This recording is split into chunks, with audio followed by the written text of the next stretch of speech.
नमस्कार दोस्तों, मैं आचार्य वसुधा हार्दिक अभिनंदन करती हूँ आप सभी का गुरु सप्तऋषि ज्योतिष शिक्षण संस्थान की ओर से। दोस्तों, शारदीय नवरात्रे समापन हुए, दशहरे की तिथि आई।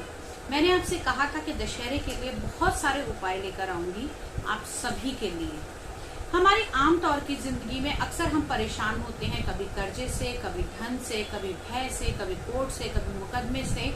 इन सभी से अगर आपको निजात पानी है तो दशहरे का दिन खाली न जाने दें। दशहरे के दिन, जी हाँ, दशहरे के दिन कुछ एक उपाय करके आप इन सारी चीजों से मुक्ति पा सकते हैं। कौन कौन से हैं उपाय, कैसे करने हैं, कब करने हैं और क्या करने हैं, सब कुछ आपको बताऊंगी आज के इस वीडियो में। लेकिन उससे पहले यदि अब तक चैनल सब्सक्राइब नहीं किया है तो प्लीज सब्सक्राइब जरूर कर दीजिएगा।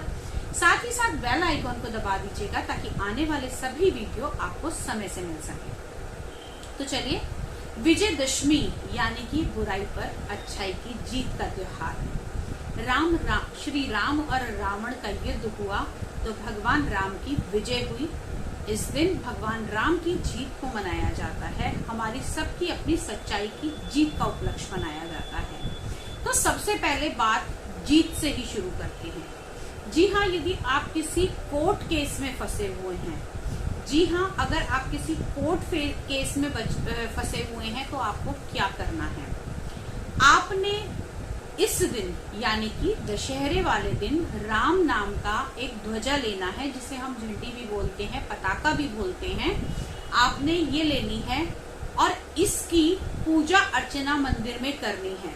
जी हाँ, इस झंडे की जो है राम दरबार में रख के आप पूजा कीजिए।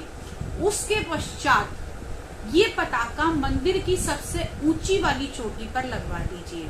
आप पुजारी जी से ये पताका मंदिर की ऊंची वाली चोटी पे लगाइए। कुछ पैसे दक्षिणा उन्हें देकर आप ये कार्य करवा सकते हैं। जिस प्रकार से यह पताका आकाश में घूमेगी उतनी ही स्पीड से आपके जो दुश्मन है वो परास्त होते जाएंगे। जिस प्रकार राम जी को विजय मिली थी उसी प्रकार आपके कोर्ट केस में भी आपको विजय की प्राप्ति होगी। बशर्ते ये ध्यान रखिएगा कि आप उस केस के अंदर गुनहगार ना हो। जी हाँ, अगर आपने कोई बुरा काम किया है तो उस केस में आपको विजय तब मिलेगी जब आप राम जी के पास बैठकर हनुमान अष्टक का पाठ करेंगे कि हे हनुमान जी, हमसे गलतियां हुई हैं, उन्हें क्षमा कीजिए और हमारे को जीत दिलाइए, या फिर हमें इस परेशानी से, इस कोर्ट केस से निजात दिलाइए। दोनों ही केस में झंडी टॉप पर लगाई जाएगी।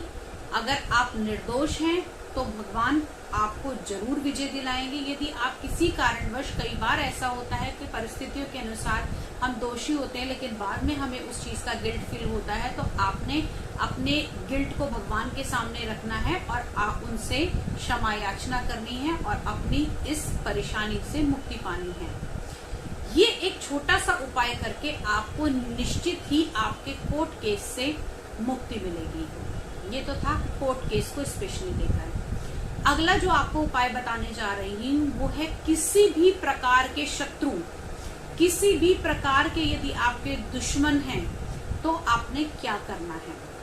आपने चमेली के तेल में केसर मिलाकर, साथ में हनुमान जी का जो सिंदूर आता है उसको मिलाकर ये कार्य आप अपने घर के पुरुष से करवाएंगे। आप हो सके तो आप खुद अगर मंदिर जाना चाहते हैं तो आप ये सारी चीजें पंडित जी को देंगे। साथ में एक जनेऊ जोड़ा, पान का पत्ता और उसके साथ बताशे का और लड्डू का भोग, ये सारी चीजें जाकर आपने हनुमान जी को अर्पित करनी है और उनसे ये अर्चना करनी है कि प्रभु, मेरे जितने भी शत्रु हैं, ज्ञात अज्ञात सभी शत्रु, उनको आप समाप्त कर दें या फिर आप मुझे उनसे मुक्ति दिलाएं। समाप्त करने का अर्थ ये होता है कि उनके मन में जो आपको लेकर द्वेष है वो खत्म हो जाए। किसी की से भी परेशानी से मुक्ति पाने का मतलब ये नहीं है कि हम सामने वाले का बुरा चाहते हैं, लेकिन हाँ ये है कि प्रभु से अपनी अच्छाई के लिए हम जो है वो रिक्वेस्ट कर सकते हैं। तो ये ऐसे महा उपाय हैं जो आपको शत्रुओं से मुक्ति दिलाएंगे, कोर्ट केस से निजात दिलाएंगे। आगे भी ऐसे उपाय बताऊंगी, वो उपाय होंगे धन से जुड़े हुए। कैसे कर्जे से मुक्ति पाई जाए, कैसे आपके घर के अंदर जो है धन संपत्ति बने, यदि काम रुका हुआ है तो कैसे पूरा होगा, इन सारी चीजों को लेकर आऊंगी आपको दशहरा पार्ट 2 में। तो देखना ना भूलिए दशहरा पार्ट 2। और हाँ, साथ ही साथ उन बच्चों के लिए जो अक्सर घबराते हैं या आप किसी अनजाने भय से भयभीत होते हैं, तो कौन से दशहरे के दिन आपको उपाय करने हैं, सभी कुछ लेकर मिलते हैं पार्ट 2 में, दशहरे की वीडियो में। तब तक के लिए जय माता दी।